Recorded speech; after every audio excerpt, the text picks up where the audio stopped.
Why do you think men care about a woman's body count? Do you? People actually care about that shit? Men in general. If a man is fucking asking my body count, he can get fucked. Who gives a fuck? Oh my god, that's so stupid. People actually ask that shit?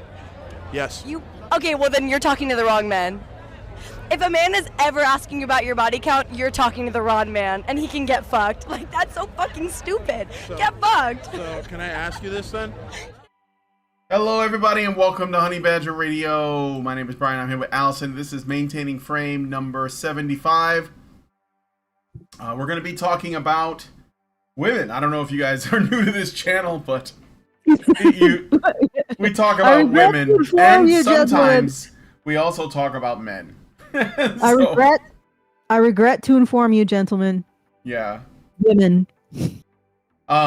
Yeah. It is. You've seen that meme, right? Yo, I have that meme saved on my computer. Are you kidding me? I regret to inform you that women. Let me share actually my browser with you because we have to watch this video anyway. So there you go, gentlemen. It is with great sadness to inform you that women. So on today's show, we're going to be going through a video that was put out on Perl's channel, but I discovered it through Peter Wright. Peter Wright has been writing on men's issues for a very long time. He doesn't generally make, like, you know, public appearances or any content. He's just like a ghost writer is basically how I know him. You know, he posts on Twitter, he posts on his blog, he doesn't speak to people generally, and he has a particular focus on gynocentrism as a concept. And so he shared a video from Perl and gave her a lot of props, and I was interested. So I went to Peter Wright's website and I looked at this video, and it's kind of recent, and I thought we would respond to it. So yeah, Peter Wright has been doing this for a while. He's kind of an MVP. Shout out to the Rumble Gang and Mr. 0303, Mangaka 92. What's up? And hello to you guys in YouTube, on Twitch, and Twitter, and Facebook, etc. So anyway, we're going to be looking at this video from Perl, where she is talking. She is, okay, so this is like four levels of response video in, right? So there's a man on the street video, and Perl is responding to a response from Tristan Tate, who is Andrew Tate's brother, and we are going to be responding to Perl, Tate, and the original. We're going to be responding to all of them, okay? All of the videos. Responseception. So it's definitely this is like. What's that sound? That sound, the Inception sound. Oh, the blom. Yeah, the button. Remember when the movie came out, there was a button. You could just press the button to make the sound, the Inception sound. All I have is this. Was that a sound? I didn't hear it. Oh, you didn't hear it? No, I can't hear your sounds. Why? For whatever reason. Yeah, it's just, my microphone. It's the right audio output. Anyway, it was a done. So dun. Yeah. Anyway. Okay, so before we get into it, yes. I just want to do a shout out. You can find Peter Wright's stuff at Gynocentrism, I think, .org. And also, I want to remind everyone we are doing our monthly fundraiser at feedthebadger.com/support. So please do, whatever you're able to chip in is very much appreciated. Take the time to put feedthebadger.com/support into your URL bar and consider helping us out. And if you would like to send a message at any point throughout the show, you can do so at feedthebadger.com/justthetip. That's feedthebadger.com/justthetip. We get the full benefit of whatever you put in as a tip, and you get to expound at a little bit greater length, hopefully not too long, because then Discord will yeet your comment. But you should have about 2,000 characters to expound upon your thoughts. And you don't have to have those thoughts run the gauntlet of YouTube censorship. So once again, that's feedthebadger.com/justthetip to send us a tip and a message at any point. And you can also send it after the show to essentially tell us we're not screaming into the void. It's very appreciated when people do that. All right, back to you, Yeah. Brian. It's nice to know that we're not crazy. All right, let us go ahead and start this video. So I have done some color corrections. So if Pearl looks a little, ill, it's not her. It's the way that I've adjusted the filters. So this is just to protect us from any copyright shenanigans that might happen. All right, let's start. Are you in there, Allison? Can you see the video? It should be a black screen, but Yes, I can okay. see it. We're All good. right, let's do it. Okay, so there was a video going viral on Twitter, and so many people were weighing in of a woman being interviewed on the street saying she wants a minimum of $200 for a dinner. Let's pull it up. I feel like if I'm gonna get ready and I'm gonna use all my products to come out with you, I need like a minimum of $200, a minimum, and that's like being nice. And what? All right, just pausing it there for the banana. I'm just gonna ask you guys: do you think that's reasonable? Do you think I already know what your answer is gonna be, but I want to know if there was a woman and you wanted to take her on a date, and she said, or maybe she won't tell you, but she internalized in her mind, if you don't spend at least $200 on this date, I'm not going to go out with you. And this is not a joke. This is what she really thinks. But I was mostly just pausing for the banana. So let's play the rest of this clip. What does a man get in return for that? My presents? What, aren't you having his presence within you already? I hear you, but no. No. I mean, like, I'm How here is to it get different? to know you. I'm here to get to know you. You invited me out. But he has to drop $200. Yeah. Because Minimum. yeah. Because you Just invited because me out. you have to do your makeup? Because I have to. Oh, okay. So now she's getting sassy because she wasn't sassy before. And she's going to explain. She's going to explain how much she invests in her makeup, and this is a justification for how much she expects a man to spend on her. Okay, so we're gonna do the math. My moisturizer is $400. My eye cream is $300. My serum is like another $300. My makeup, not included. So if I have to spend, that's my money. I'm spending my money on these products. I'm gonna use these products. What are you using them for, though? For myself. Okay. But I'm gonna use these products and I'm gonna show up because it's not like I'm gonna show up in sweats. The man doesn't owe you anything if you're just getting to know each other. If you're inviting me out, you owe me a date. Okay. All right. Great minds think alike. That's that's just I don't know, like I don't really run in those circles, but it sounds like more that she's not interested in a relationship. She's interested in being what's the okay. A amateur lady of the night, shall we say? just saying. This is what I will ask, because this has gone super viral, and what you're going to hear is there's going to be people who are going to say this is a fringe case, and I'm prepared to believe it, but my gut says it's not. So what I'm wondering, what do you guys think? Do you think that this level of entitlement, because that's what this is, right? She is basically like, I have spent, what was it, like $700 on essentially products made of baby foreskins to make me look youthful and I guess fertile, because that's the purpose of makeup. At the end of the day, it's to send out signifiers of fertility and youth so that it attracts men. Men generally don't care about makeup because they prefer that it, what they're looking at is real. But she is essentially using baby foreskins to make herself look more attractive, and that the men have to pay for it. And she said $200 if she's being nice. So it's probably her minimum bar is probably higher. And I bet if you came with just right at $200, she'd probably not call you back. Let's be real. But I want to know, how common do you think that is? Do you think this is a fringe case? Have you seen stuff like this in your day-to-day life? I'm just curious.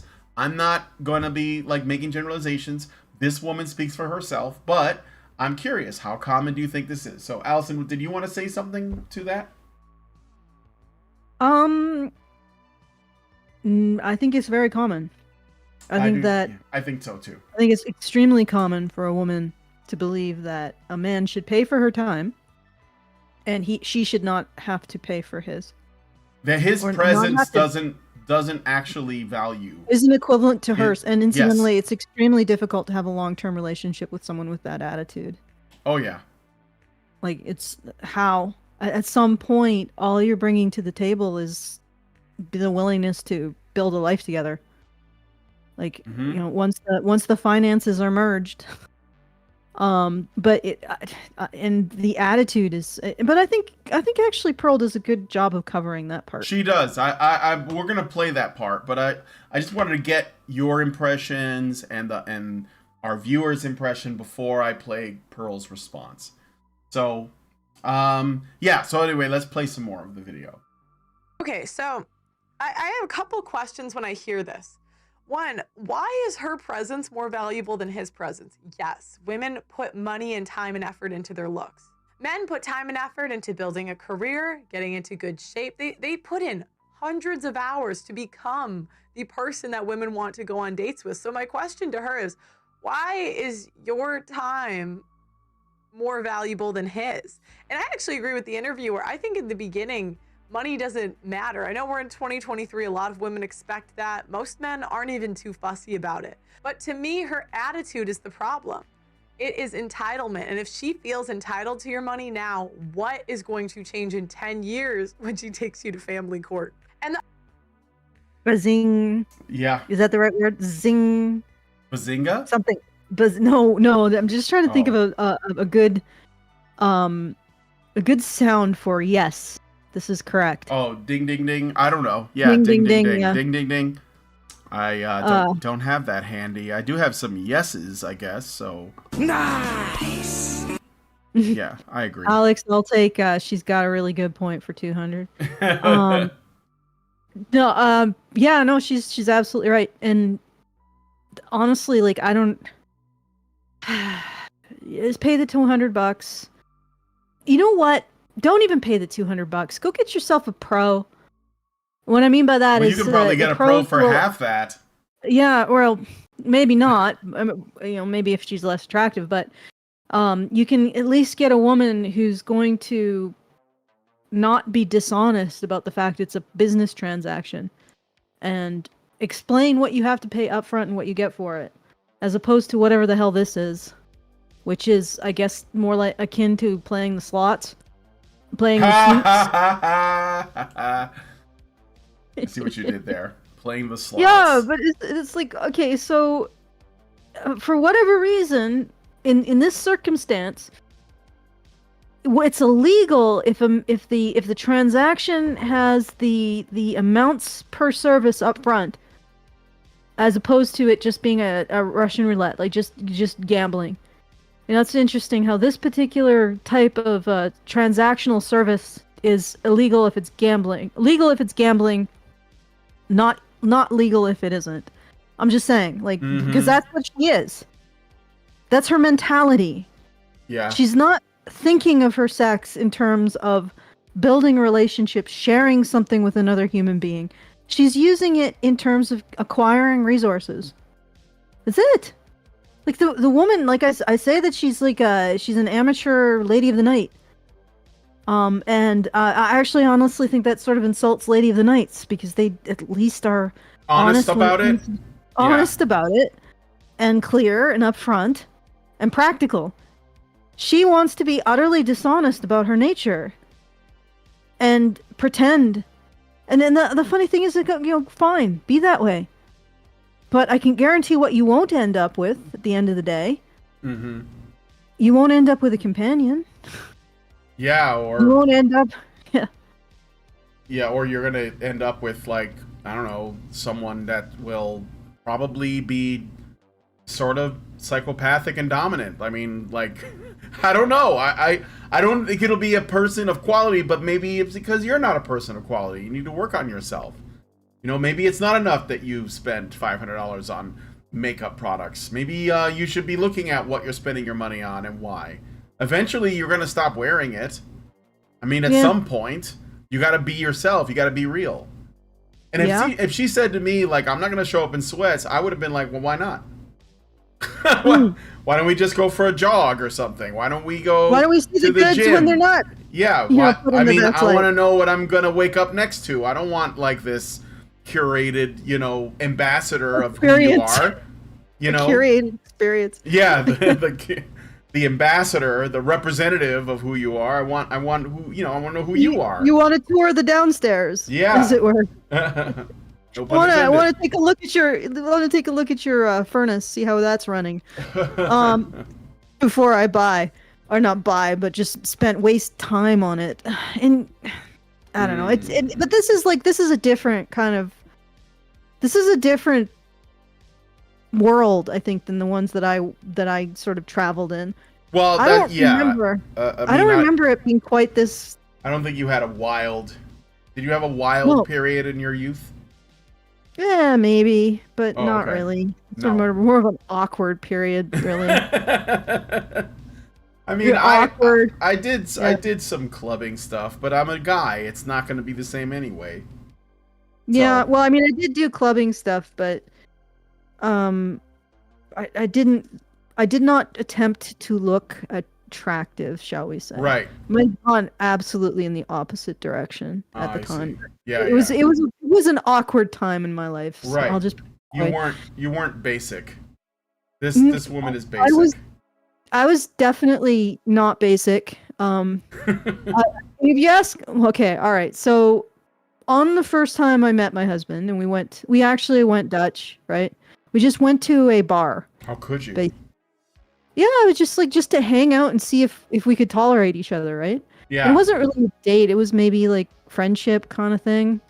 We just we'd met on a channel called Channel I. It was a IRC, Internet Relay Channel, so that you can tell how old I am. And they had channels for cities, and somebody just came in, cities and countries, and someone came on Channel Canada when I was about to leave and said, hey, is there anybody from Calgary here? And I'm like, oh, hey, I'm coming from Calgary. And then we chatted, and it was one of those chats where you got along, you know what I mean? Yeah, sure. It was easy to talk because you had some shared interests and stuff, and eventually, because I would go out with my friends to bars and we'd just hang out because that's sort of what you did when you were a college student. I invited him to go to the bar and we could hang out and talk in person. And we did. And I actually drove him from the train station.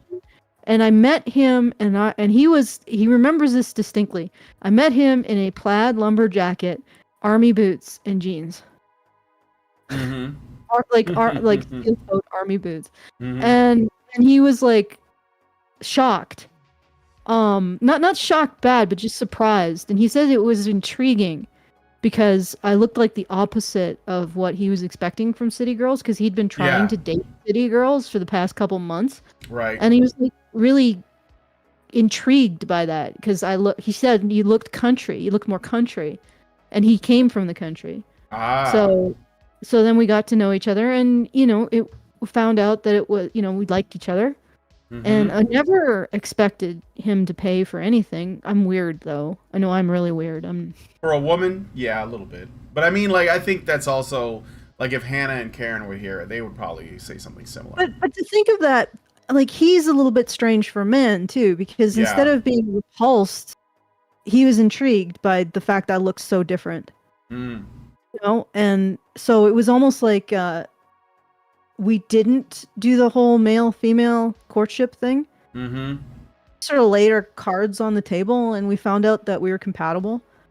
And this unit is compatible with this other unit. We will form a union. It's like do you remember Frasier? Do you remember his when he was on Cheers, his girlfriend Lilith? She was the best character. Do you remember Lilith? You guys remember Lilith from Cheers? Yeah, great. Yeah, just hilarious. Anyway. I don't know why he was so fixated on that other chick. Mm-hmm. Seemed like What? Lilith was appropriate for him. Oh, I know that. I think that was everybody felt that way. Like everybody wanted them to stay together, but Except him. yeah, like she was right Yeah. for him. Yeah. but Yeah, no, it was sort of like that. We just I don't know, we just liked each other. Yeah. And then moved on into having a life together. And it was all done in probably the exact opposite way of this woman. yeah, Well, well, I 20 mean, this years woman later- is still out there, and she looks a little like she doesn't look like she's in her 20s, you know. I mean, when you dress up like that, let's be Mhm. honest, she's compensating for something. For sure. She's got nothing up top. Like she's got nothing to going for her. Well, that's why But her- why he said, "What do you offer?" and she's like, "My presence," because it's not like, "Oh, I don't know, my values, my ideas, my theories about life, here's like what I think about Aristotle and Tolstoy." No, nothing like that. Just my presence. Okay, I spent a lot of money on my looks. I mean, I think the average guy, if he's not thinking with his penis, is gonna be like, I don't want to be anywhere near that. You know? So, and even if he was, he'd probably be looking at her friend, because her friend looked more attractive than she did. You want me to go back and show? I'll show you. I think her friend was hotter, to be honest. it's probably taste, but we could take a look. Let's do the catty thing. All right, I'm gonna $400. My eye cream is $300. My serum is I like wanna see what her another. My friend- moisturizer is $400. wait, I gotta go back a little bit more. Because, Yeah. just because you have to do your makeup? No, or you can go forward. Because I have to. Okay. So look, yeah. Her friend She's is like, looking she's looking away because she's like, I don't know her. I don't want, you know. Oh, keep going. Let's see the expression on her friend's face. Yeah. So we're gonna do the math. My Did you see that? Oh, what? Wait, let me see. Hold on. So Yeah, that is. we're gonna do the math. Yeah, see. She's like, what the fuck, Anyway, man? I wonder what her thoughts on the whole matter are. I don't know. I don't know. We never. I don't think we ever got that clip. That's her right there. Yeah, I think Well, she's more attractive. She looks very skeptical about this whole situation. Yeah, I think so. Yeah, that is kind of a giveaway. Her friend's face can't lie. But anyway, I was at like one, like right around here. So I'm gonna play it you were from here. 2. I think you were 2. Okay, never. 2 mind. minutes? Let me see. An effort into building a career. Yeah, you're right. Yeah, all right. Like, I was close to 2 minutes. It is entitlement. And if she feels entitled to your money now, what is going to change in 10 years when she takes you to family court? And the other thing that people don't realize is chivalry is actually gynocentric. So what is gynocentrism? Gynocentrism messes up the natural order of the world. I am Catholic. I believe the natural order of the world goes God, men, women, children. I believe women are most happy when they are serving the men. Okay. All right. Okay, I'm also Catholic technically. Really? Because I was baptized Catholic. Yes. Oh, but yeah, okay. But you're not like practicing. You're like Not particularly. no. Although I did. I mean, I was Catholic as a child, like when I was really little. You know, I was baptized. Yeah. Yeah. But no, the thing is that she's sort of omitting something here, which I think is really critical. It's not just women submit to their husbands, but men sacrifice for their wives as Christ sacrificed for the church. Mm-hmm. And if you think about what Christ sacrificed, that's a pretty high bar, hypergamous bar of sacrifice there, shall we say. Mm-hmm. Become the demigod of sacrifice or you don't deserve her. So there is gynocentrism in Catholicism. And honestly, if you think about it, women are supposed to submit to men. Men are supposed to sacrifice for women. So what is it that women are really submitting to? Men sacrifice for them. Yeah. It's a sneaky little thing, but it's not, it itself is really centering the benefit of women. Right? The benefit of the woman. The man is supposed to sacrifice for her. And I've even read Catholic or Christian women. This is more Christian overall than it is necessarily Catholic. But I've read Christian women say that, you know, calling other Christian women out for the fact that this admonition puts more weight on their husbands than it does on them. Okay? Mm-hmm. So the entire relationship revolves around the man sacrificing for his wife. And again, you're not submitting to much if you're submitting to a person who is obligated to sacrifice for you, and that is their spiritual identity. If you think about it, like really. So that to say that Catholicism isn't gynocentrism, or that Catholicism isn't gynocentrism, I invite you to go to Rome and walk around the streets and see the image on every street corner. Mother Mary holding the Jesus, the infant baby Jesus. Baby Jesus. Baby Jesus, yeah. Like Catholicism is pretty gynocentric. And in the mythology, like in the I guess more, I would honestly call them more pagan aspects of the mythology, there is this focus on the idea that male sexuality is damaging to women. Like it's what takes the human race away from God. And the way that the human race came closest to God, or a human came closest to God, was through the female process of reproduction. So there is some serious gynocentrism in the Christian theology. And it's not erased by this idea that women submit to men. In fact, it's emphasized in a lot of ways, in my opinion. And furthermore, when we do this thing where we have men we presumptively in power, first of all, I wonder how much that is reality and how much it's just flattery and ceremony. And it doesn't actually reflect reality. And instead, when we say men are the head of their wives, what we really mean is, well, we'd rather that head roll if she do something that, is punishable. You see what I'm saying? Mm-hmm. We use the perception or the statement that men are in charge in order to make them take responsibility for the actions of women. Because we give them no actual functional way of controlling their women. How can a man keep a woman in line? Really, especially since he's admonished that he has to sacrifice for her. All right? Mm-hmm. So this whole thing, the other thing is that psychologically, when you put men in a position of supposed dominance over women, the sacrifice there is that we have less of ability to see their vulnerabilities to women and to recognize them as legitimate. So you put men in a position of recognizing their agency. When we do that to any group of people, we recognize their agency, we are less willing to care about them when they're harmed. And this is apparently part of psychology. Maybe it has a replicability crisis in that finding, but I don't know. But regardless, we prefer to do damage to people we perceive as having more power because we think they can take it, or we just don't care. So when we put men at the head, we're also putting them in a position where we prefer them to see them be harmed. And that can be really dangerous for men in a lot of cases. And so, and also when we put men in position of responsibility over women, that's not a benefit.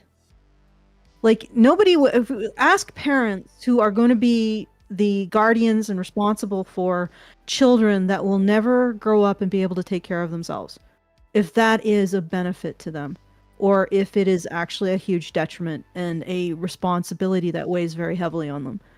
Now, imagine a man being expected to take responsibility for somebody who will never be expected to take adult responsibility for her actions, but nevertheless has adult intelligence and, in many cases, a great amount of influence and control and power over the person who has to take responsibility for her choices. It starts to sound less and less and less and less attractive. And I would say that recognizing that women in a relationship with men are often the dominant partner, the socially, emotionally, sexually, financially dominant partner, recognizing that fact and starting to hold women accountable for it is a better way to go But I could be wrong because again, it might be a situation where men would prefer to be seen as the more powerful partner, even if they're not, because it feels less embarrassing or humiliating. You know what I mean? So I don't know. But in my opinion, the only way forward is to recognize the amount of power women hold in relationships with men and start to hold them responsible for it. Okay? Like, start to recognize it and start to just slap away those excuses. No, he didn't. He was hitting me and I had nothing to do. No, actually you hit him for days beforehand. That kind of thing. Stop allowing women to play the victim and to play the vulnerable party, and stop pretending like men have thrall over women, because they don't. Like, if anybody has, you remember one of the things that I loved about Barbie, the Barbie movie, and I know that you're rolling your eyes or cringing there. Okay, good. I'm glad I'm not causing you distress. One of the things I liked about the Barbie movie, and it wasn't because of, something that the creator did intentionally. She unintentionally revealed something very interesting. Do you remember how they just sort of glossed over how the Kens enacted the patriarchy? Yeah. No, I know. He just in a day he had basically taken over. Yeah. They just used it, and the women were under their thrall, basically. Yes, but the creator completely hand-waved it. And if you think about it, knowing how men enact patriarchy would be just about the most important thing for a feminist to know if they wanted to overthrow it. Yeah. And she hand-waved it. And there should be I want to say gallons. There should be volumes of research in feminist gnosis on how men create patriarchy, and there's none.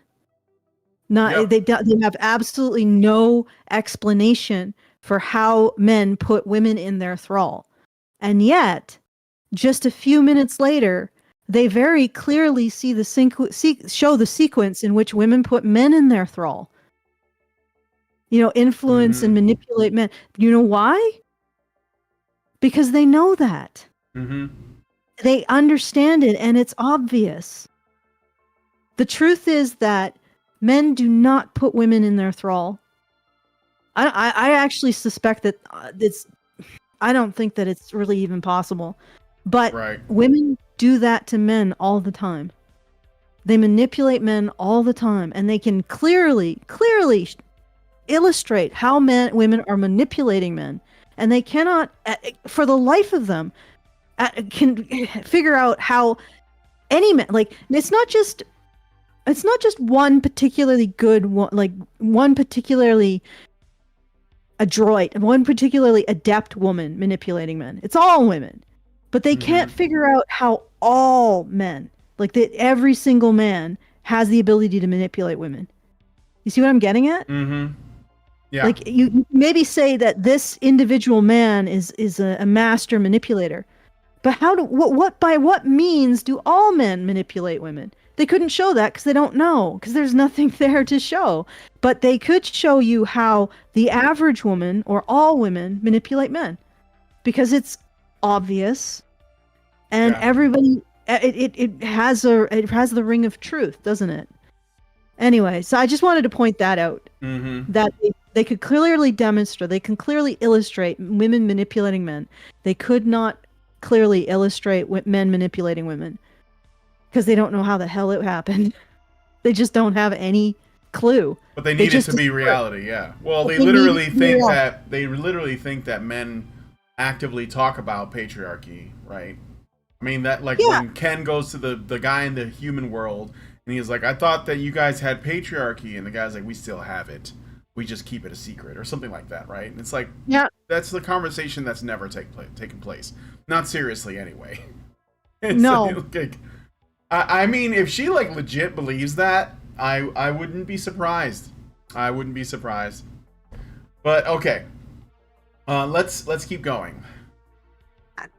And what chivalry did is actually, it started with proposals. So men used to kneel to kings.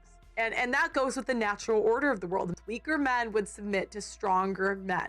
Okay? So what they did was they replaced the stronger man with a woman.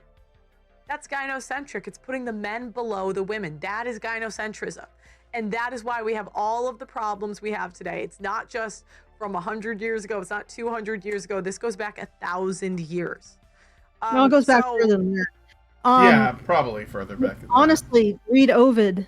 Like a lot of the chivalry and the courtly love, you can even see it in Ovid, and he was born 46 BC.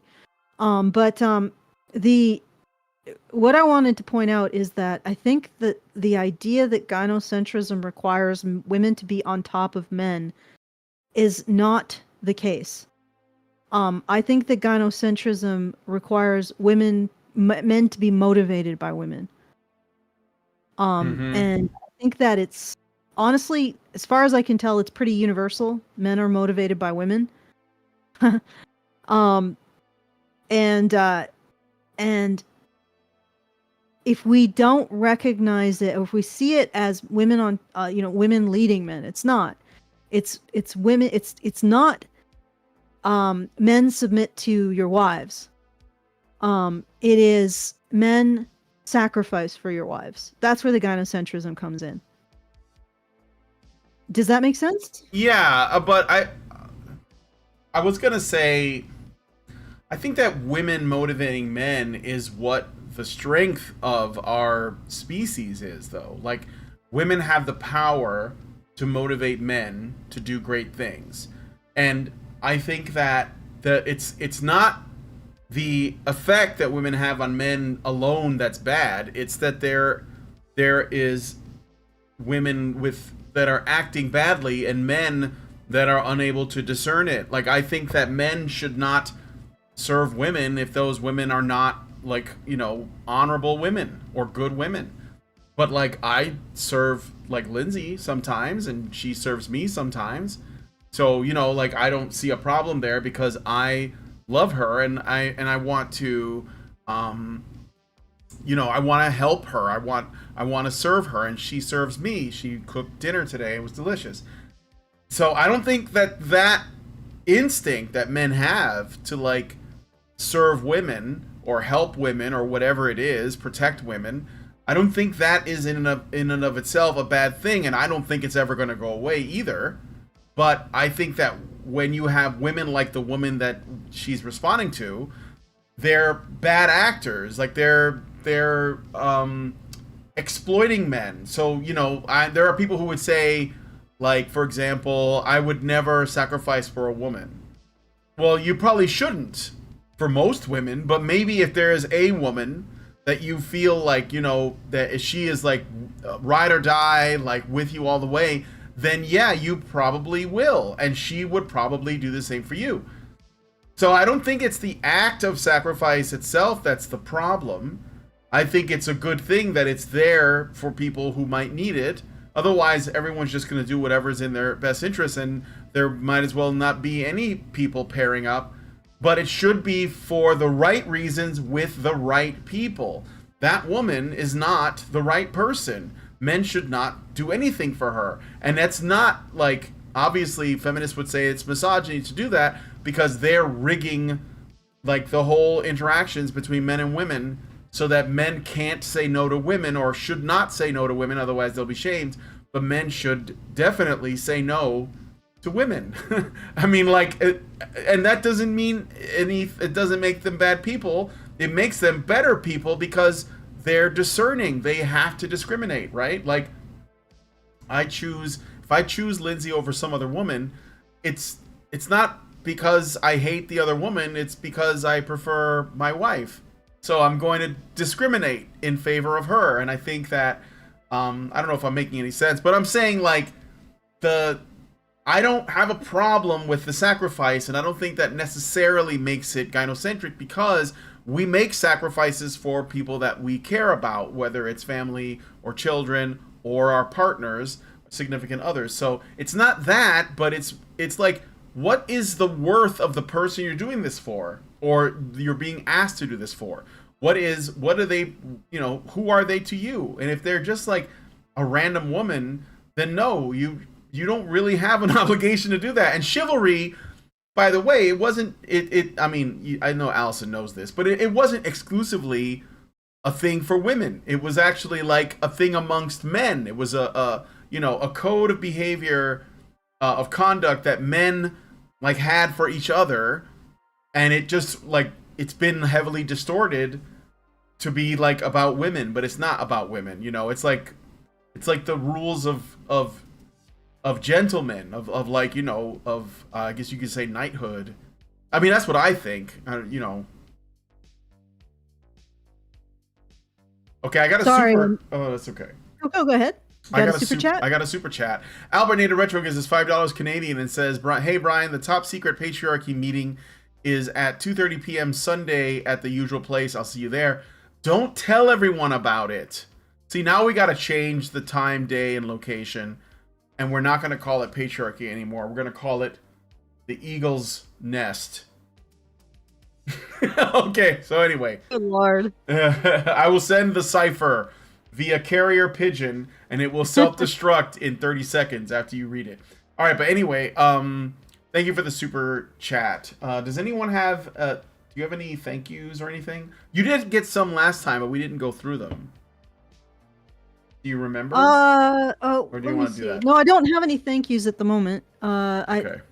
Oh yeah, we thank you to Richard Bier for putting in $100. Thank you. All right. Excellent. We haven't really received anything since then. Okay. It's usually pretty slow in the beginning, eh? Yeah, I know.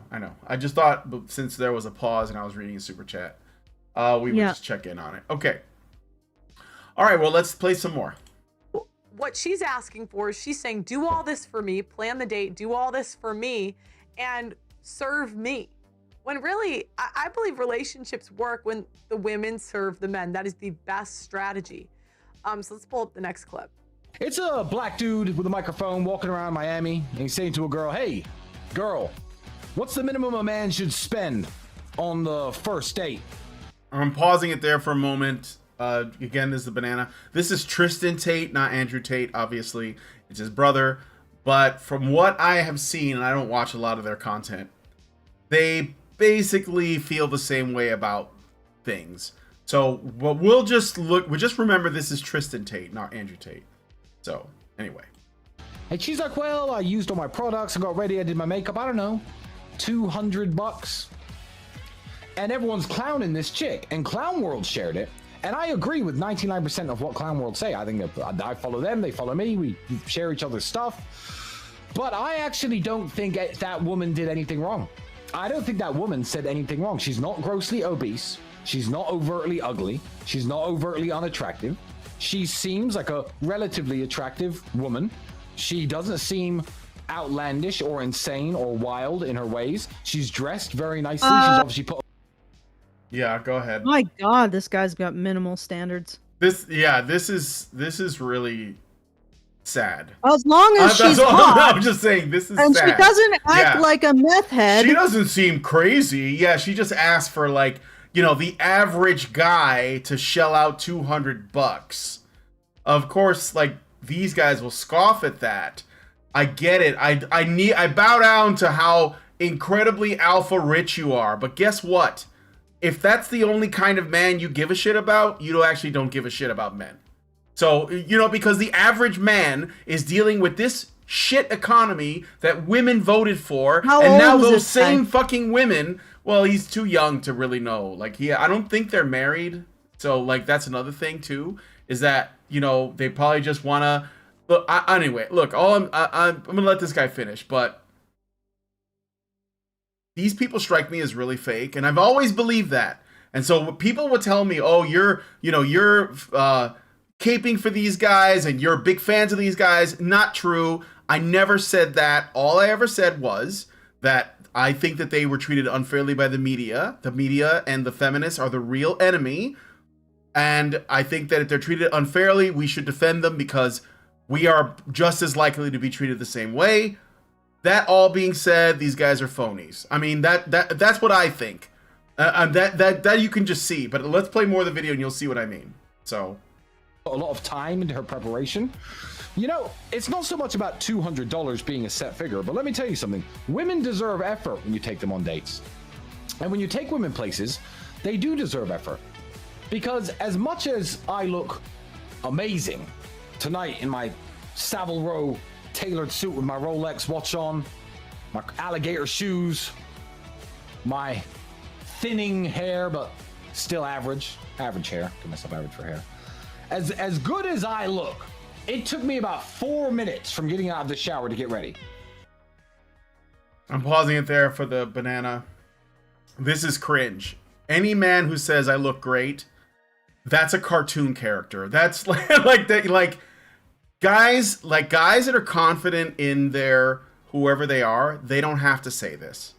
Like, you know what I mean? This is not alpha behavior. I'm sorry, it's not. That's just what I think, and I've been saying this for a very long time because I've come across these manosphere red pill guys like the Anthony Johnson types and the fucking what was his name that I had on the show like a couple years ago, and he refused to come back on because he said, oh well, Brian's fat, so I'm not going to go back on the show anymore, and then he got called out. Jack Murphy, right? These guys are all phony. I'm sorry, it's all a show, right? And they also have a wall too. Yeah, they also have a wall, and the thing is, go ahead. The Tristan Tate brothers, I guarantee it. Like 5 years from now, we won't see anything of them. They're selling something. That's what it is.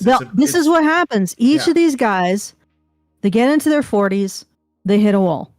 Yeah. Nobody pays attention to them anymore because they really don't have anything of substance to say. Basically, what he said is that this woman is attractive, therefore she can command whatever price she wants. Yeah. Well, yes.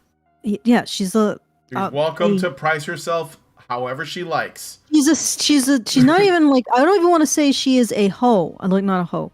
I don't even say that she is a prostitute. For the streets. She is a scab. Yeah. When it comes to, like, she's undercutting the professional ladies. She's a scab. She's like, and fine. That's what she is. She's selling a look. That's what she has. She's not relationship material. Mm-hmm. And the way that she presents herself, the way that she's approaching all of this, like Perl said, she expects you to put out the money. What happens when, 10 years down the road, when she's no longer willing to tolerate you, and you're in family court? Yeah. Like, it's like these individuals don't live in a reality of the average person. They don't. Know what I mean? They don't. That's what I'm saying. They're really disconnected from the average man, and this is the problem because they're basically like, if you want to be successful, you have to be like me, and it's like, I get it, you're selling something, but the average guy, first of all, should not have to do that, because an average woman should, be okay with that, because the truth is, most men, the overwhelming majority of men, are going to be average. That's just the reality. Yep. So this is to claim that, well, you just need to step up, this isn't a video game. People can't just get good. Life is something more. And also, I will say this too. This woman needs an hour to get ready, apparently, right? If you need an hour to get ready, you probably don't look that great when you're not ready, for one, or at least it's a few points down. But the other thing too is, a man can get dressed in a couple minutes, but that's not what women are looking at. They're looking at the culmination of his entire life until the point they met him, to see where he stands in terms of his status and his potential and his future and his assets. That's not something that you prepare right before you go out. That's something that you have to have well in advance. So this is again, it's ridiculous. If these guys lose everything, they'll probably have a plan in place to try to get it back. But they will see how quickly, your status goes from the top 1% down to everybody else, which is basically invisible. When you become an average man, you become invisible to women.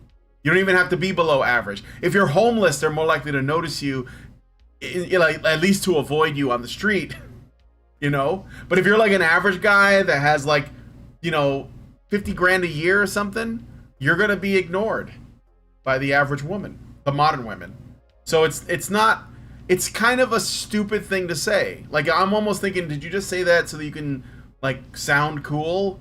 you can like give it to the rational like men that like have, you know, an idea of what their odds are, and they're looking at the field and they're like, I want to meet someone, I want to get married, I want to start a family, you know, what most men want. And you're saying, well, you're clearly like you're not good enough for this woman who has nothing to offer but her presence. Ridiculous. It is, and this is what our society has in terms of relationship gurus. Well, again, Think about it. I know. It's silly, but I think that they are kind of I don't know. I'm with Teal Deer. Teal Deer says that they're artificially propped up. I am inclined to agree. I don't think it's real. I think there are better guys out there doing better work that get less attention. They get less exposure. So that's what I think. That's my gut. I could be wrong, but I don't think I am. Because I don't think that people want, like, they're not drawn to the practical. They're drawn to the spectacle. So this is a spectacle. All right, but anyway, let's play some more. Hair gel, shirt, jacket, pants, shoes, watch. Done. That's it. You know, men should always pay for dates. One, never 50-50. Because the man is always the one asking the woman out. You, as a young man going on a date, are trying to get a woman, usually, to give up the most sacred thing that she has. What? You, if you're going out to date on a woman. What? The fuck? Okay, what's her most sacred thing? Her JJ, I guess. Oh. I mean, I don't know. This is like. You know what is really bizarre for me is I must be a total alien, because once a man says something like that, he basically looks like a Vogon to me. Mm-hmm. You know the Vogons from from Futurama? No, Star not Trek? No. Okay. Vogon poetry. Hitchhiker's Guide to the Galaxy. Oh, yeah. Okay, they write yeah. the third worst poem. Yeah, they're the race of bureaucratic aliens. Yeah, the race of bureaucratic aliens. Yeah. Like, just imagine you're looking at this guy and you see a Vogon. I should get you a picture of a Vogon. So I know what they look like, basically, because I saw the movie, but it was a while ago. But okay, so what you're saying is that you don't get what this guy's saying because it doesn't reflect your experience. No, it actually, when he says that, it lowers how attractive he is, and I'm a weirdo and I'm mid. I'm a weirdo and I'm mid. I'll be the first person to express that. But it's like, this dude, her most sacred thing. Okay, well, thank you. Yeah. I don't want to be around a man who thinks that. Thanks. Like, I don't. Her most sacred thing, her most valuable thing, is her vajayjay. Really? Yeah. Not what she does with it, at least, you know? Yeah, no. Well, again, you know, just yeah, it exists. This looks like an ocean, but it's actually a puddle. It's not deep. It's not that deep, but it has a mass appeal. People think they're going to come to the shore and get all of their canteens filled with water, but there isn't much there in reality. And I always knew that. But on principle, I will stick up for people who are treated unfairly. So, what was that? I'm just like, what's going to happen to him when, you know, I mean, the probability is that he will eventually experience some form of sexual dysfunction. Well, he won't tell anyone.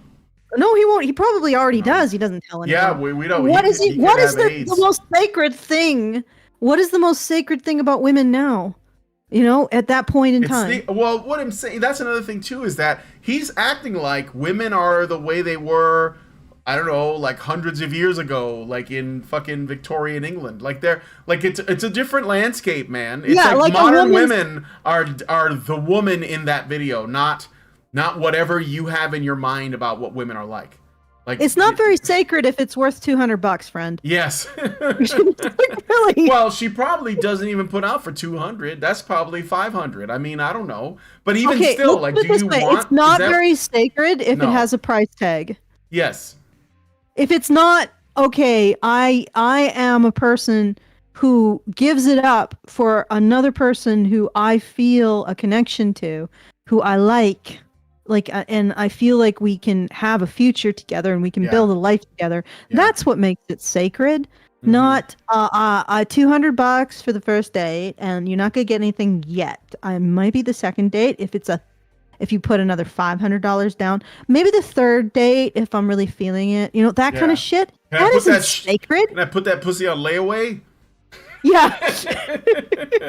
Do you take any down payments? Yeah, can I do a payment plan? You want to do a credit You have any check? payment plans? I'll just run your credit check here. Yeah. Looks like you can. Like, what the hell? What's sacred about that? I don't know. Okay, the only thing that makes it sacred is if she's a woman who sees it in terms of bonding with another human being. Yeah. All right, and that doesn't come with a financial cost. That comes with the cost of compatibility. Mm-hmm.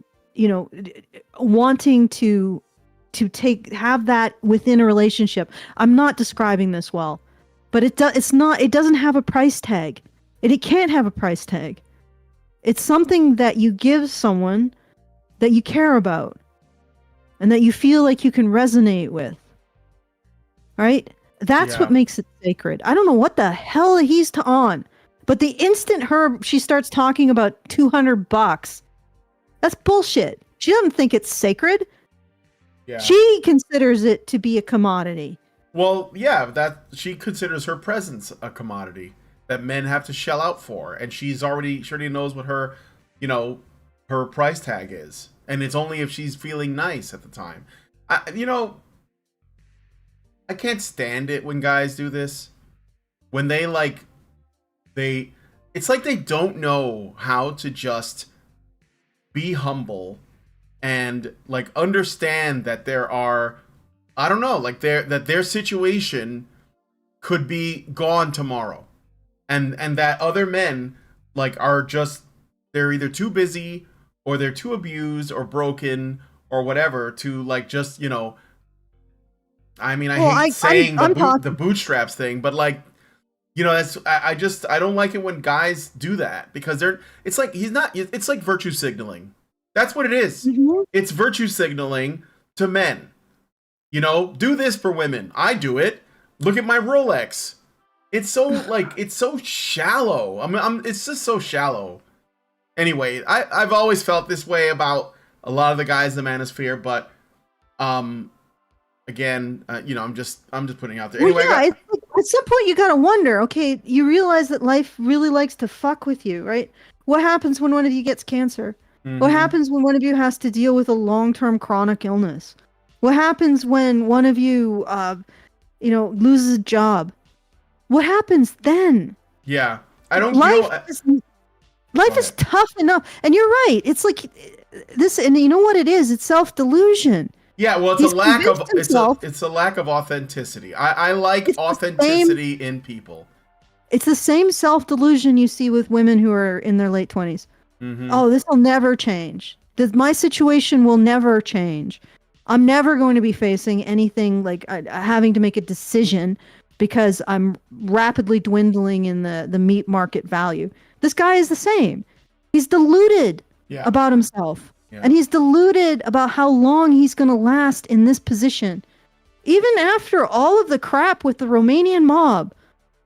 And like you said, I don't know why any average guy listens to men like this when it comes to relationship advice. Because you're not going to get anywhere with it.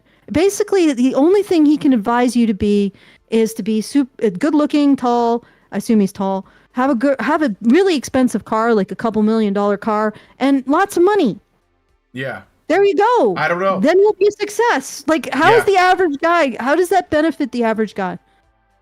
I don't know if we can benefit the average guy because at this point, the damage is so severe with all of these narratives of how men are toxic, how they're worthless in relationships, you know, how they're valueless, how we don't need them, how the future is female. I mean, we've so undercut the value of men in our society. It's really difficult to know how to bring that kind of masculine mystique back to the average man. Because really, that's what men had in the past. It was like a value that, you know, it was not, I don't want to say a lower bar, but they could actually get to it. You know what I mean? Yeah. Well, Go ahead. A rich, powerful man with lots of resources could never be destroyed by the system. They're immune. So that's right. Just ask Johnny Depp. Good Lord. And you know what it was? This is the one thing that guys really struggle with. Mm-hmm. Honesty. Being honest to women in particular. Mm-hmm. They really struggle with it. Honest about their vulnerabilities, honest about what they see in reality, you know, honest about themselves. Yeah. That honesty is the most valuable commodity. It's not really a commodity. It's the most sacred thing. It's the only thing worth having. In reality, ultimately, I mean, well, you know, of course, it's good to be able to have shelter and food. Don't get me wrong. But honesty is, you know, that is what matters. And that's why I like Perl. At the very least, she's honest. And she, you know, I like that about her. She's honest. I don't always agree, but she seems like an honest person. Okay, let's keep going. All right, let's keep going. No matter how honest you are, you can be a good Christian man, in which case you're looking for more. You want her hand in marriage eventually. You want her to bear your children. That's what a first date is. It is an interview for the most important thing a woman could possibly give you. She is interviewing you, and you have asked for that opportunity. To think... No. What but aren't you interviewing her as well? Because you don't. Women are the gatekeepers of sex, but men are the gatekeepers to a commitment. So men have to be the gatekeepers, so they have to be discerning, and wondering if a woman is ultra materialistic and just wants to take advantage of what you have to offer. That is a red flag. So no, I don't think so. I think that feminists created the world where, you know, supposedly the world where women go Dutch, so they should go Dutch. In fact, do you remember the video, Allison? This is related, of the woman who started recording because her date, and I think it was a first date, took her to Cheesecake Factory. Do you remember the Cheesecake Factory date? Allison, do you remember that? It was recent. Yes, and she was appalled that he would take her to Cheesecake Factory, and his reaction was just like, well, whatever. I like Cheesecake Factory. Are you gonna leave? And it doesn't, like, these women don't have to be, like, he's basically measuring their entitlement based on their looks. So he's like, well, she's attractive enough to make these demands. No, I don't think so. Like, you should be able to do whatever with her. We're going to go for a walk in the park, and we're going to talk about, like, you know, what our interests are, what our goals are, what our values are, and then based on that, we will go forward. There's nothing wrong with that. Because, I mean, you know, fuck, if I, like, took a woman to I like the Cheesecake Factory. If I took a woman to the Cheesecake Factory and she got peed, I would be like, you need to get out of the car and call yourself an Uber. I'm not even going to drive your ass home. Figure out how you're going to get home, because I'm not dating people like that. You are big money talk, then you can get your ass home on your own. Call your friend, whatever. It's over. Like that. I'm not doing that. So, yeah. I mean, you just can't. Can you just not see the absolute state of women today? I mean, can you not see what we're dealing with here? It's not that men aren't fucking getting good or stepping up. And remember, the mess we're in, women voted for it mostly. So, like, women are creating the problems. they're taking men's resources through taxation, and they're expecting men to shell out whatever they have left for their company. Yeah, it's untenable. Absolutely. All right, I got a super chow. Thank you, Richard Bier gives us a super chow, and it's for $5. And he says, "Remember that interview where the woman was requiring that her potential date provide bank account information, and the interviewer was agreeing with her?" Yes, I remember that, because they wanted to be able to prove how much he makes. So this isn't like, these aren't standards that men created. You know, these are standards that women created, and I don't know where they got it from. I think it's other women talking to them or something, or maybe it's men like this that are basically saying, well, these are the things I do for my woman, and these women see that and they say, well, I want men to do that for me, and then they just expect that of all men, because women do look at the apex, right? They look at the guys at the top, and they're like, that's what I want. And so they won't even give a man a time of day if he's not matching that or exceeding that. That's why they have absolutely... You know what, Allison, can I tell you something? I'm sorry. I feel like I'm hijacking this. Okay. I came across this really funny theory, and I want to throw it at you. Related to the things that women expect, okay? So hear me out. Okay. Let me put the frog back on the screen. Just let me reiterate, I am a very strange... I know you are. I know you are an unusual bird. So when women are asked about the height of men, what they want in a man's height, what they want in a man's bank account, what they want, you know, these things, the theory is women don't understand numbers, and so they just go for really high numbers. so if a woman hears 300,000, like a woman says, I want a man that makes $300,000 a year, and a man might make 70,000, and that's still really good, okay? And a woman will, if he doesn't tell her he's making 70,000, then she'll just be like, oh, that sounds like I got this covered, don't worry about it. She'll just accept it. Like if a man is like 5'10", but he's taller than her, she'll just be like, that's a 6 foot tall man. Like they don't understand height, and they don't understand money. I mean, it's a theory. I don't know. I think there could be something to it. Maybe like these, basic women are like, they're not whipping out the calculators, right? What were we gonna say? Well, I mean, I guess it does sort of. One thing that sort of speaks to it is the whole thing about penis size. It's like well, that could also be a thing. Like ladies, you know what 10 inches would actually be like? I mean, even 7.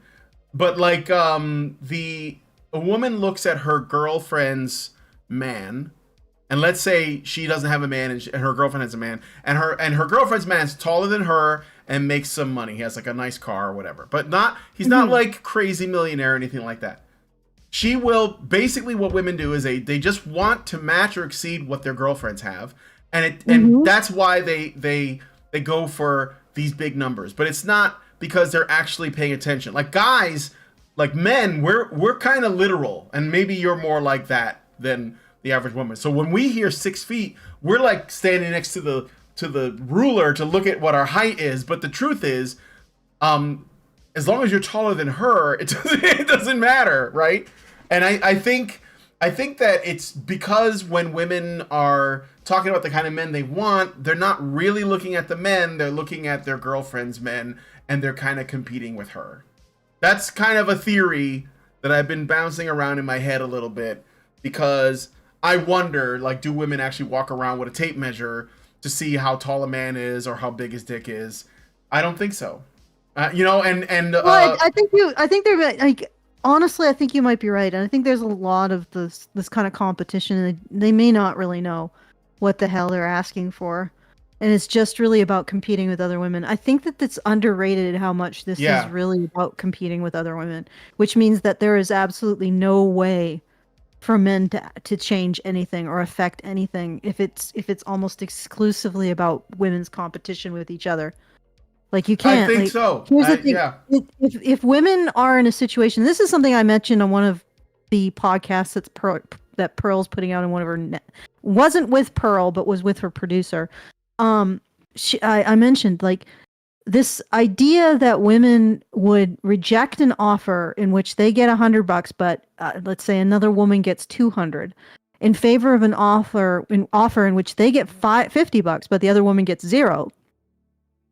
That women would do that would suggest that might have some influence on what's going on with the top 10% with men. Mm-hmm. So the top 10% of men can go on Tinder and basically have almost any woman they want, right?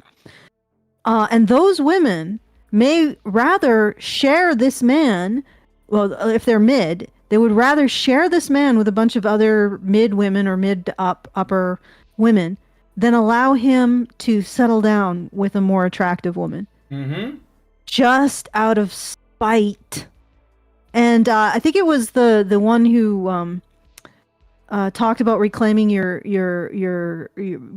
becoming a king, something. He sort of pushed back on that notion, but I think that it is really something that people don't really think about, is how much competition drives this and how little control men would actually have over it. Because if you think about it, if it's competition, every woman wants a top 10% man, or whatever that means. Yeah. I guarantee if you judge these men by their willingness to be honest, they wouldn't be in the top 10, but regardless, every woman wants a top 10% man. And let's say the top 10% man, is top 10% because he's got a whole bunch of other women after them. Mm-hmm. All right. Oh yeah. So those are the men that women want. If there are women who are attracted to men, then it has a snowball effect where other women become attracted to the same men because they're like, well, they're into this guy, so there must be something about this guy, and then they become interested. It's exactly how I think that's how the harems. Yeah, but let's how imagine harems are formed, right? Yeah, basically.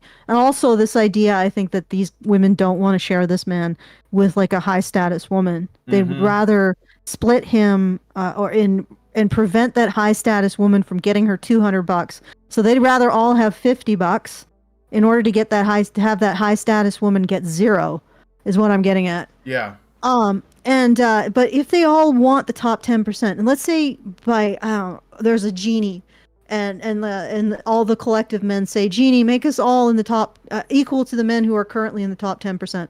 Mm-hmm. Well, what happens if women then take the top 10% of those men? Yeah. Right? So that's a combination of, there's no way you can resolve that kind of hypergamy. That women literally don't, it doesn't matter what the top 10% constitutes.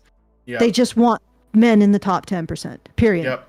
Okay, it doesn't matter. It's always just the top 10%. The top 10% of women or men who command the most female attention.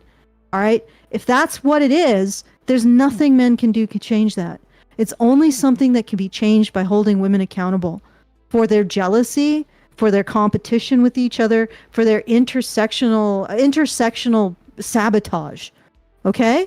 And until we do, that's not going to be solved. And like the Jordan Petersons and the Andrew Tates of the world can say anything they like about how much men need to bend over backwards or live up to the standards of women.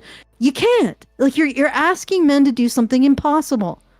To all be in the top 10%. That's impossible. Men cannot all be in the top 10%. Mm-hmm. They cannot. Because by definition, the top 10% excludes 90% of women. Exactly. Right? I actually think that hypergamy, especially today, is a much bigger obstacle than gynocentrism, in fact.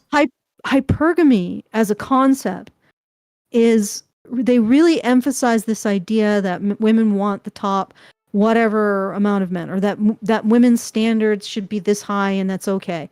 Mm-hmm. But it's refusing to acknowledge what's really driving it, which is women's competition with each other, right?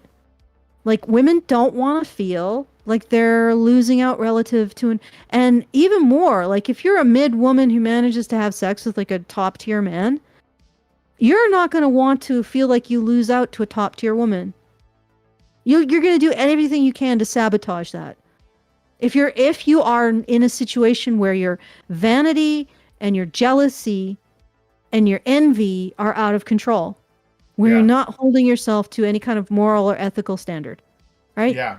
This aspect of the conversation, I don't think people want to have it. Like that, this is No. driven by intrasectional, that is between women Mhm. competition, Mhm. competition between women, Yes. like their relationships. And this is a little bit of an aside. Perhaps you will enjoy it because I know that you also enjoy storytelling, as do I. But recently, I was watching. I've been watching a lot of Agatha Christie movies from various eras.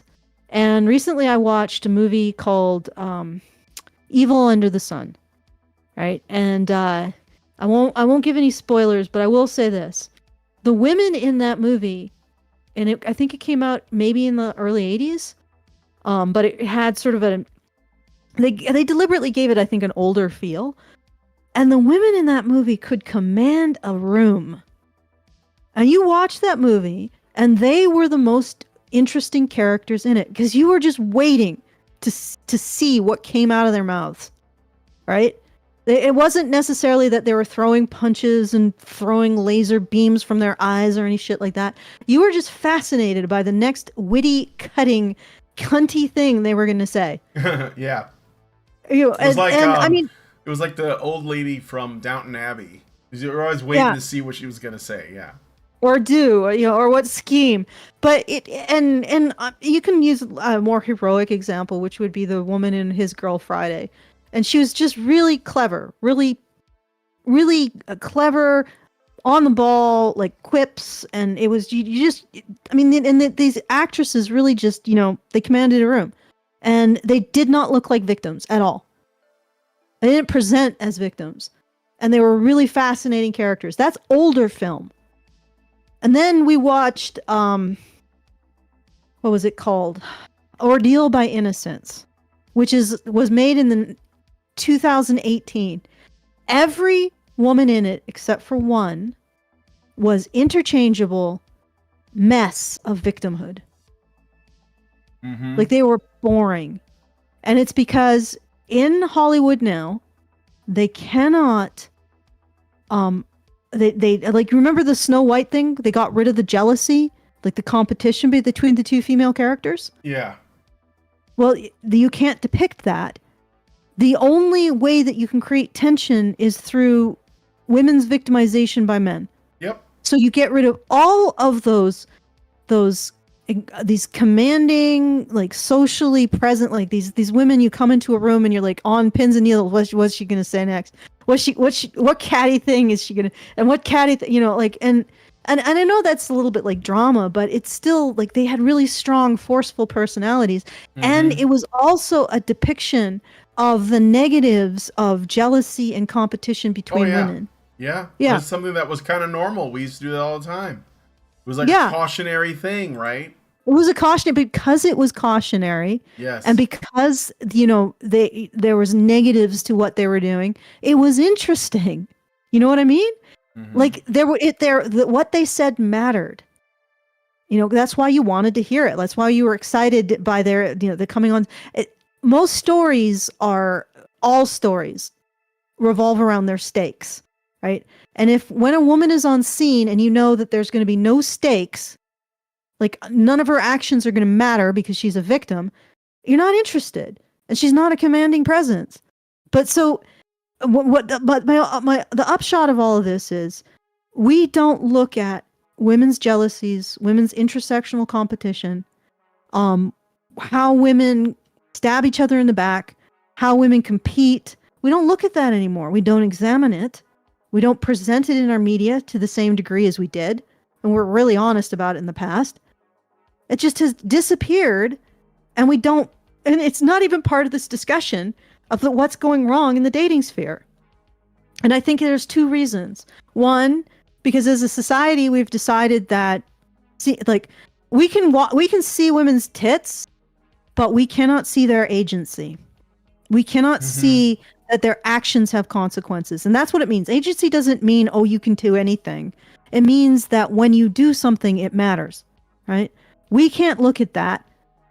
As a society, we are completely like that. That is indecent. It is indecent to see women's agency, to see the consequences of women's actions and to recognize the consequences of women's actions, to recognize that the dating landscape now is a result of unchecked female intrasectional competition that men can do fuck and all to change. Men can't live up to it. They can't. Like 100%, they can't. All men cannot be in the top 10% by definition. So they cannot change this. They can't move this needle. The only way it's going to move is if women start to recognize and control their competition with each other, and that their competition with each other is destroying them. And it's like we can't recognize. This is another big thing we can't recognize. Where is the majority of bullying towards women online coming from? Other women. Other women. You see that? And how are men going to change that? Men keep getting slapped. They get blamed. They get blamed for it. They get blamed and slapped with more and more like controls and suspicion because we won't recognize that actually the biggest bullies online are women. We won't recognize that actually women's intrasectional competition is causing dating to go into a negative spiral of insanity. You know, she might say $200 because her friend said, well, I'll only accept $150. Yeah, it's entirely possible. Okay, and to see that with your numbers, you're right. They may not even really understand those numbers in real terms, in terms of their lives. Yeah, it's they're just seeing competition. What they're... Exactly. They're throwing around competition numbers. So I guess a little bit of a white pill, the 666 thing, just be in the right place, surrounded by the right, get the right kind of get the wingman that's shorter than you are, that doesn't need women. Maybe you'll do better. Get your gay manlet wingman. Yeah, get your gay short king wingman to help you out. And But one good video on this was some woman was dealing with the penis size thing, and she was showing on like a ruler the sizes, and it's like when you look at that, and I think this is something women really needed to know with the 666s. Yeah, this is what you're actually asking for, and it's ridiculous. Nobody needs 8 inches. Like nobody. No, I mean, again, they don't even know like that. They're like, I mean, I don't want to retread old science, but it doesn't matter that much. So again, it just comes back to like, oh well, her man is this big, so I need a man that's bigger, just because I want to be better than her, and it's irrelevant. Like, and obviously it holds men to a ridiculous standard. Like, it's not even like men aren't going around asking how deep the well goes with women, right? They don't care. Like, this is a thing that only women do. This is like unique. All right. Anyway, let's play some more of this because I want to get to Pearl's response. $200 is too much, and that's obscene and insane for a woman to want to go out on a date where maybe the dinner's kind of nice. She has a few glasses of wine after the 3 Okay, let me tell you something, right, dude. Let me give men some advice. $200 may be okay for your first year anniversary. Yeah. Like $200 should be what you give a woman who has demonstrated commitment to a relationship. And not even $200. That should be conceived of as you both get to enjoy something together for $200. Right? Not on the first fucking date. On the first fucking date, she should come and clean your fucking grouting. I'm just kidding.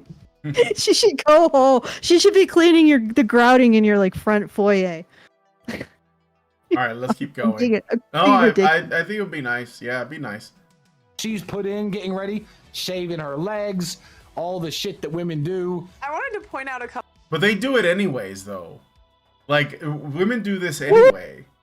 Yeah, like, what was her first thing? Oh, I'm doing it for myself. Well, if you're doing it for yourself, you're not doing it for him, so shut up. Yeah, so why are you making this part of the fucking final cost? Like, you're including it in your overhead, for your markup, but like men, you're doing it for yourself, so it doesn't matter. All right. Couple things I've noticed with the Tate brothers.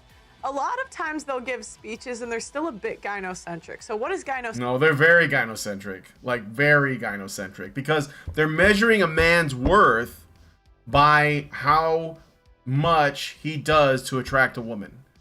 Which is the problem with the whole manosphere PUA thing. Is like, they measure their value as men based on how successful they are with women. Which means women ultimately decide their worth, and men who are either not interested, like MGTOW, or can't measure up, like incels, or just like average guys, those guys are shamed by these men.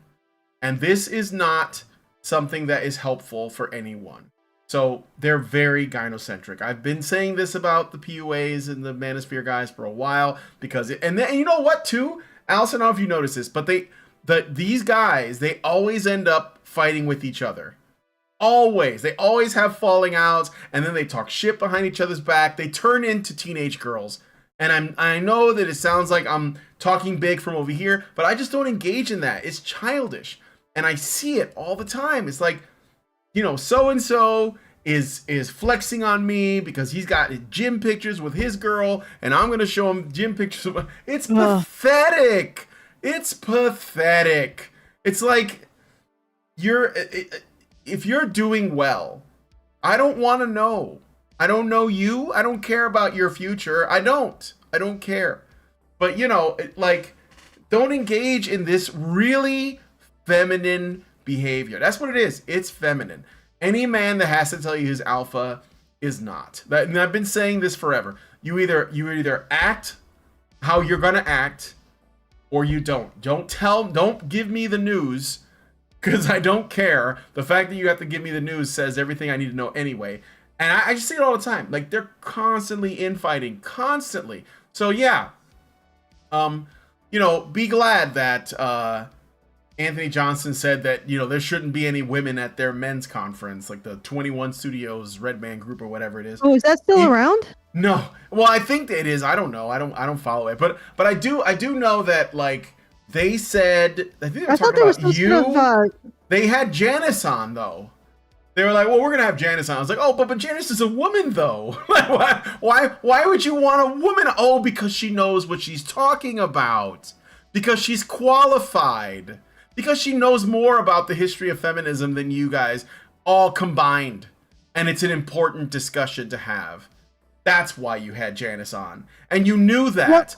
Like, they tried to get Paul. Did they actually have Janice on? I think they were calling out. I think that no, they because we were doing our ICMI in 2019. That's what it started. That's what started it. Remember, we were setting up ICMI in 2019, and the Anthony Johnson, Beach Muscles, whatever his name is, he was planning out his 21 convention. Remember that they did a talk. I think it was with Piers Morgan or something, and it was like Janice and Anthony Johnson, and Janice was going to be a guest. They got her to come on after our ICMI, I think, but I don't know if it ever happened because I didn't follow. Oh, and they got shade because it was Janice. Okay, you know what? Yeah. This sounds like it's like ancient gossip. So I'm gonna do a pass on it. My point is, it is gossip, which is not.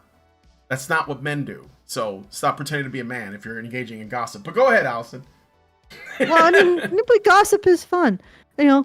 I think men can engage in gossip. It's just don't. Well, like, there's a lot of posturing. How you do it. But maybe it's like a worldwide, you know, like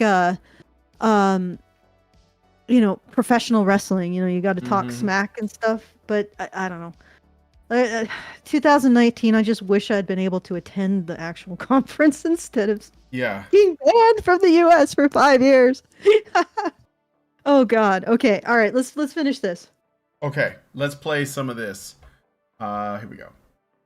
Centric. It's always the woman is on the pedestal, the woman is above a man. I wouldn't say simp. I can't imagine that a guy with that much wealth, status, etc.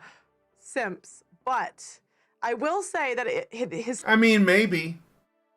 I mean, there are very powerful and rich men that simp and simp hard. I mean, one would argue that you could say Harvey Weinstein was a simp because to get women to touch his pee-pee, his what was it? His like weird Cthulhu groin area. His octopusoir. In order for his octopusoir, he had to give them essentially like a lifetime career of stardom. That is to me, that's simping. I mean, so yeah, rich guys can simp. They don't have to be like. In fact, I think that rich guys have more to simp for. I'm not saying these guys are simps, but if it turned out they were, I wouldn't be surprised. They have more to simp with. Yeah, anyway. They have more to simp with, right? More simping is available, more temptation. But anyway, let's keep going. His speech is a little bit out of touch. And he Very. really mischaracterized what she said. He said, oh, she was just asked with a microphone. And she's like, yeah, well, $200. No. She said $200 is being nice. And the truth of the matter is, most women will marry average men. Maybe she will get a slightly above average guy.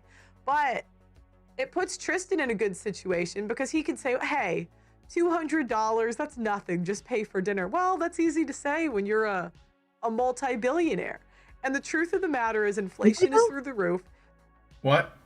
Is he a multi-billionaire? I don't think billionaire, but I like how she just goes right to the illogic. Yeah. Well, yeah. When you can say $200, whatever, you act like dismissive, but like, again, we're not living in an economy where men can do that because the government's just printing money and they're spending most of it on women and bullshit wars that we don't want anything to do with. And yet men are also, on top of all of that, expected to shell out another $200 for a woman that might not ask for a second date. Like, women literally go on dates just to get free dinner. They literally do that. And they don't even put out. They just go for that.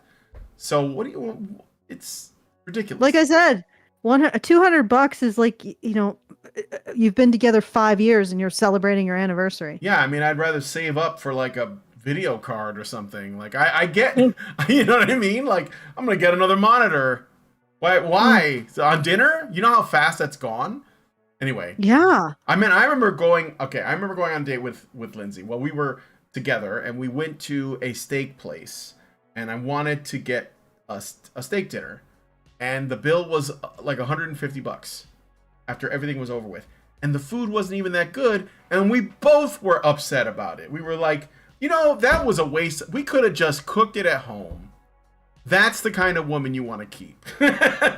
Because, a lot of times when women want to go to a restaurant, they want to be seen at the restaurant. This goes back to the intersexual competition. They want to take pictures there. They want to take pictures of their food, post it on Instagram. They want to run into friends. They're hoping for it, especially if it's a nice restaurant. That's why that woman was mad about the Cheesecake Factory, because that doesn't seem like something to boast about, So, anyway. There are average men in this country that do important infrastructure jobs. And I really don't like this idea that if a guy is frugal with his money, that he then should not date. He does not deserve a woman. It used to be that men that had good jobs and were working could get a wife and kids. And that is not the case in 2023. For example, 45% of men... Yeah, go ahead. Okay. Well, actually, let her finish this. All right. For example, 45% of men do infrastructure jobs. That means they drive the trucks. Yeah, so she's just elaborating on that. Yeah, let her finish that. All right. Pave the roads, they build the buildings, they do the hard jobs in society. A lot of these men are average earners. Let's say he wants to... Yeah. And here's the big thing. Okay? Those men are the ones who are responsible for the comfort of our society. Right? And they are cut out from its future in terms of relationship and children. The primary reason why men invest in a society is with in mind to have a wife and children, right? I mean, they might invest in some ideological thing because you tell them they're going to get 72 virgins in heaven. But aside from, like delusional fantasy narratives that are designed to manipulate people into their work, to doing things against their own interests. Most men invest in a society if they have a reasonable chance to have children and a wife. Okay, and the best societies give the most amount of men that reasonable chance. The societies that are the most successful do. Right? The monogamous societies. So we have a situation in which the men who are actually responsible for our world being the way it is, in other words, the men who have the most worth, who should genuinely, like, these men, the ones who are responsible for the infrastructure, are the men who practically are the most valuable in our society. Yeah. Let me just be frank. And I'm not just talking about infrastructure when it comes to physical, also the engineers, also the programmers. Okay? The financial guys are mostly a bunch of courtiers who have managed to find a way to suckle on the tit of free money. Right? They are almost to a T worthless. All the Wall Street guys, all the guys who are currently flush with money.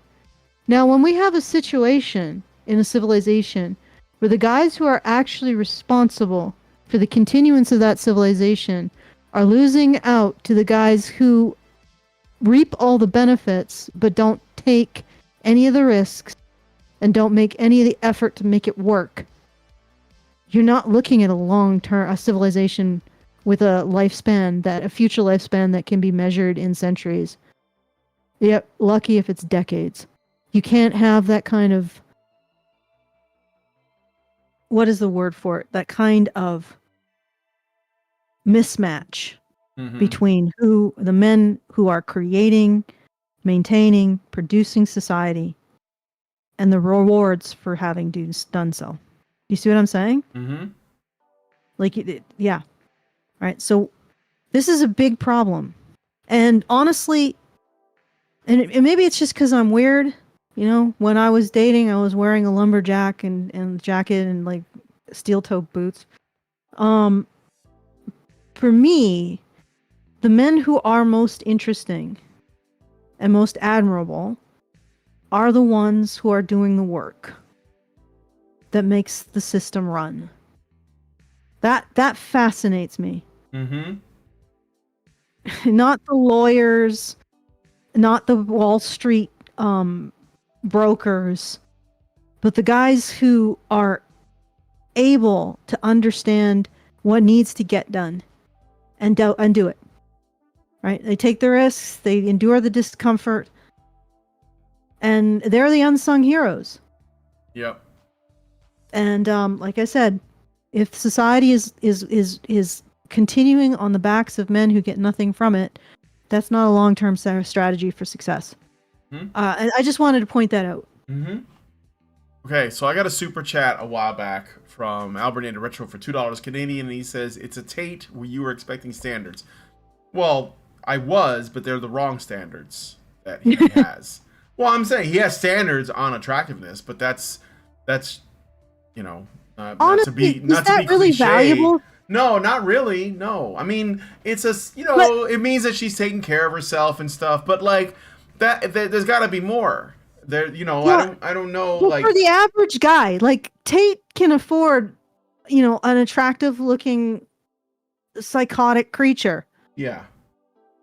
He can Even afford if they to end have up stealing from him and stuff, right? Yeah, he can afford to have a lunatic because he's got that buffer.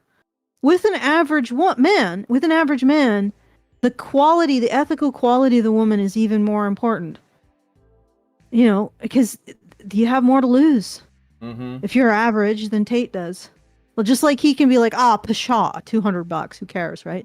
Pshaw, like $2 million to get rid of the wench. Well, that's cheap, right? Shit like that. He can manage that because he's that wealthy. Can the average man? No. So the idea that everything else is waived because she, I don't know, what assets did she have? She had a small rear, like she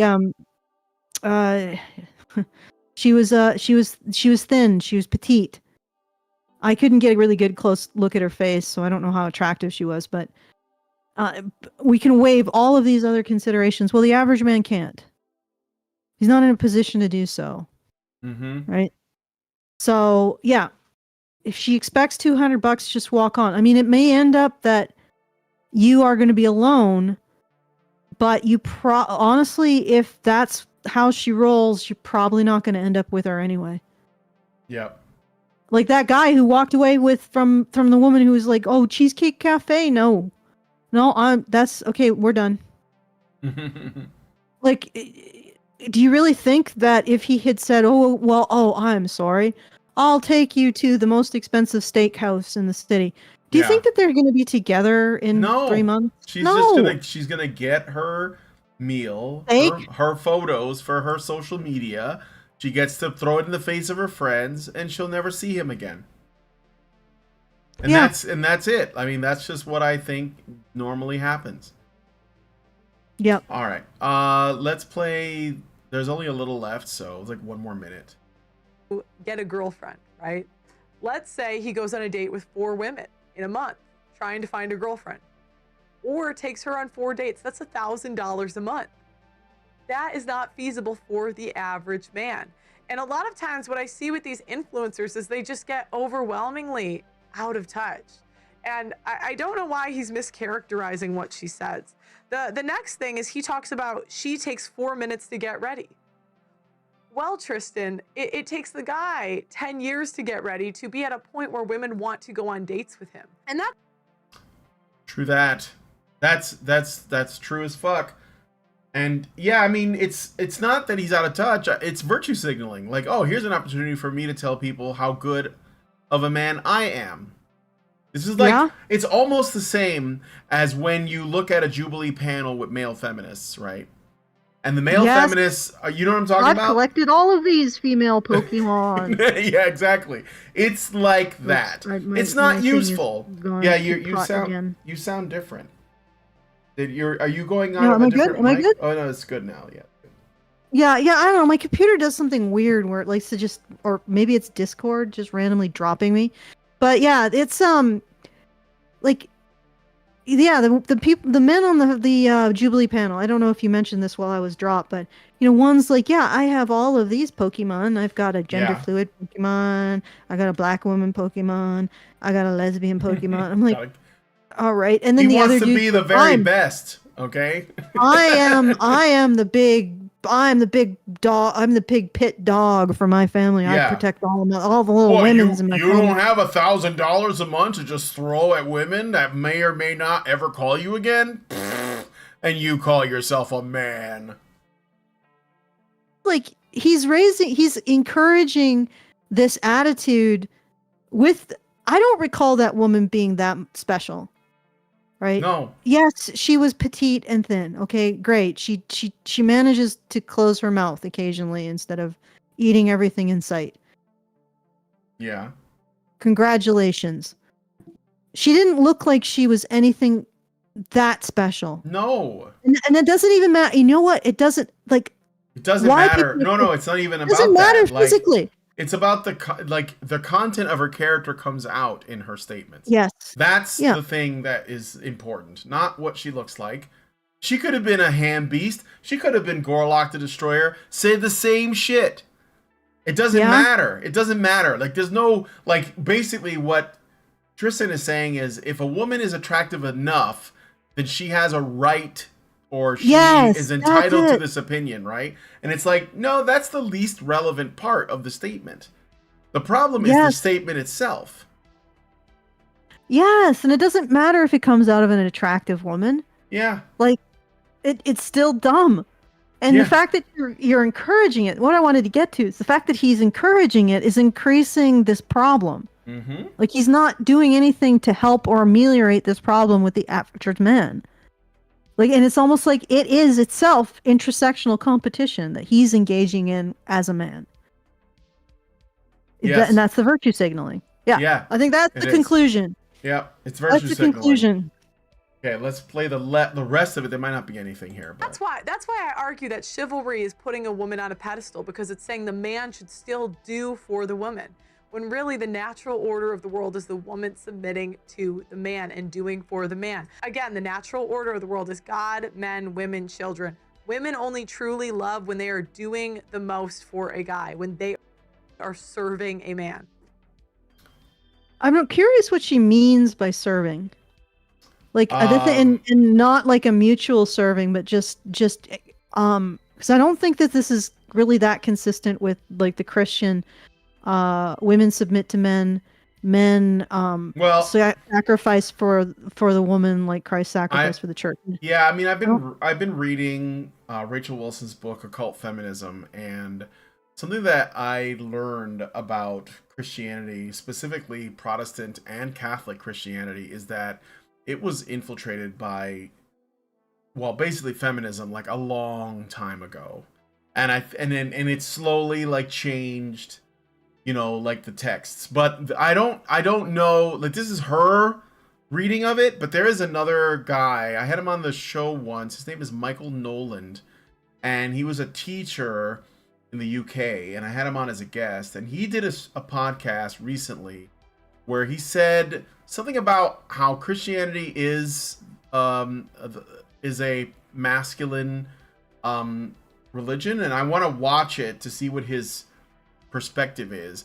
But I'm gonna save that. But I have learned that, yeah, like Protestantism and Catholicism after like Rome, and there was like this divide. There was like an Eastern Church and a Western Church. I think it was like the Catholic Church and what's the other one called? Orthodox? No. Well, yeah, but it was called something else at the time. It was Eastern Orthodox? The Byzantine, right? And yeah. So the Byzantine got their asses kicked by Muslims or Islam, and then like the Catholic Church. But then out of that came the Orthodox Church. And well, it's the first church, right? It's the oldest church.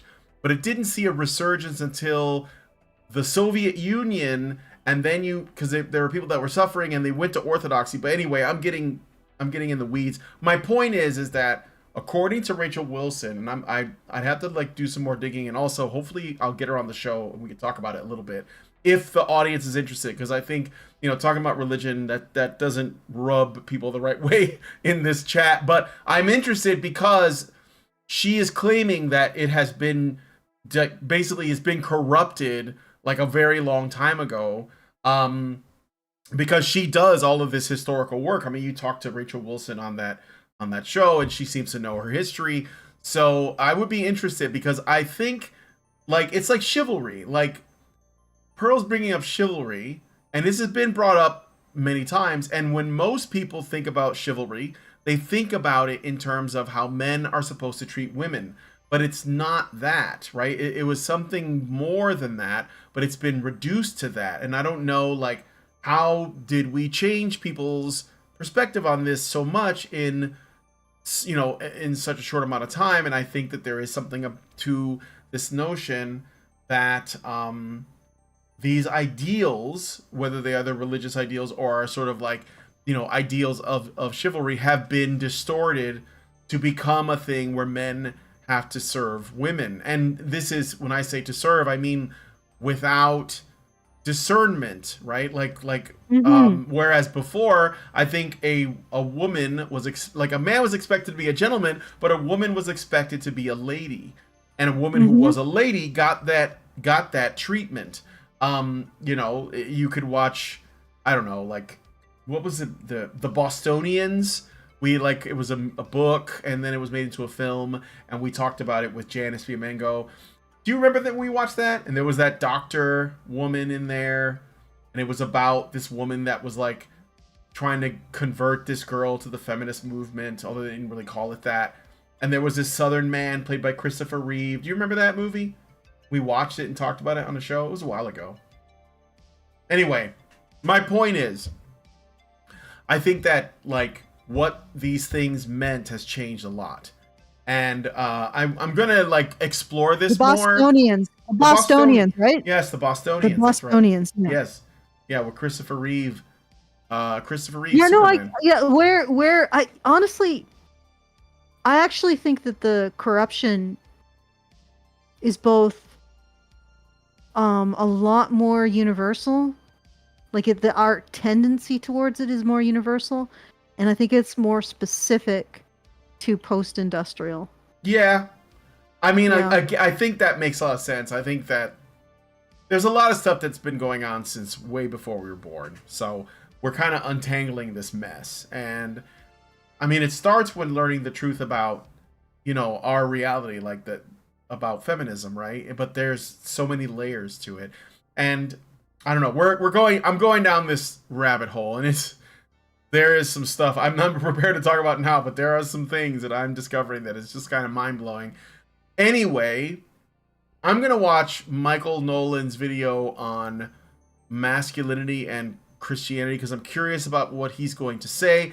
And if I find it interesting enough, I will ask him to come back on because I have had him on before. I think he like lost his job over like being a teacher, and he was like a non-feminist instructor in the UK, and I guess he was like breaking all the rules, and so I think he got canned. But anyway, that's a story for another day. So we got through the whole video, and I got no more super chows or super chats. So you can Will Nolan, that's right. Why did I say Michael Nolan? Yeah, Will Nolan. Thank you, Mr. Ultra3. That's who I was talking about. All right. Send him to the super chow if you guys can before we leave. But Allison, do you want to do the thing? Yeah, I'll do the things. Okay, do the thing. Yeah, let's end the witterings. Let's do it. All right. So feedthebadger.com/justthetip. If you want to send us a tip, you can do so at any time. Please send us a message so we know that we're not screaming into the void. The void. The world's the fire's been burning since the world started turning, right? Or something. Yep. We didn't start the fire. We didn't start the fire. It was always burning since the world was turning.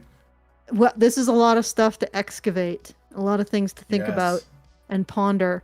So Yeah. if you want to make sure that we can continue to do that, please go to feedthebadger.com/support. That's the best way to help us out to make sure we can do this work each month. And we do need you to do that. Otherwise, we won't be able to continue to do the work. So feedthebadger.com/support. And back to you, Brian. All right. Yeah, we're like truth archaeologists.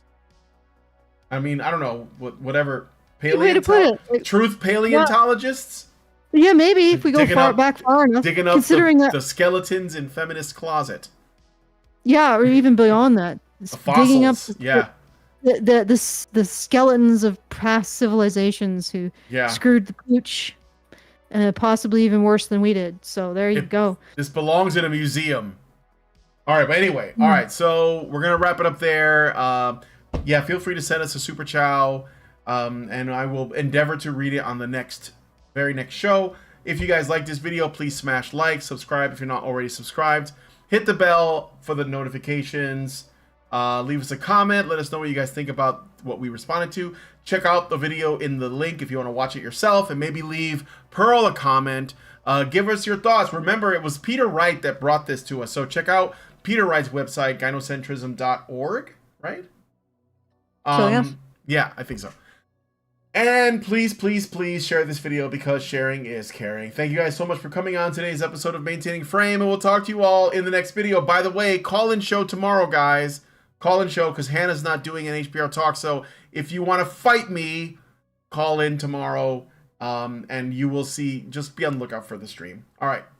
Talk to you guys in the next video. Why do you think men care about a woman's body count? Do you? People actually care about that shit? Men in general. If a man is fucking asking my body count, he can get fucked. Who gives a fuck? Oh my god, that's so stupid. People actually ask that shit? Yes. Okay, well then you're talking to the wrong man. If a man is ever asking about your body count, you're talking to the wrong man, and he can get fucked. Like, that's so fucking stupid. Get fucked. So, can I ask you this then? Yeah, sure. So, what do you think about the analogy, if one key can open many locks, it's known as a master key, as opposed to if you have a lock that can be opened by any key, it's a shitty lock? I think that if a woman is an analogy to you, then you're not fucking ready to be talking to a woman, and you should probably get fucked. So, if a woman is the key to you, talk to your mom, talk to your sister, talk to your cousin. I don't know, get a real fucking life. Men's right activists are machines, dude. Okay? They are literal machines. They are talking point machines. They are impossible to fucking deal with, especially if you have like a couple dudes who have good memory on top of that too. Holy shit, you're fucked.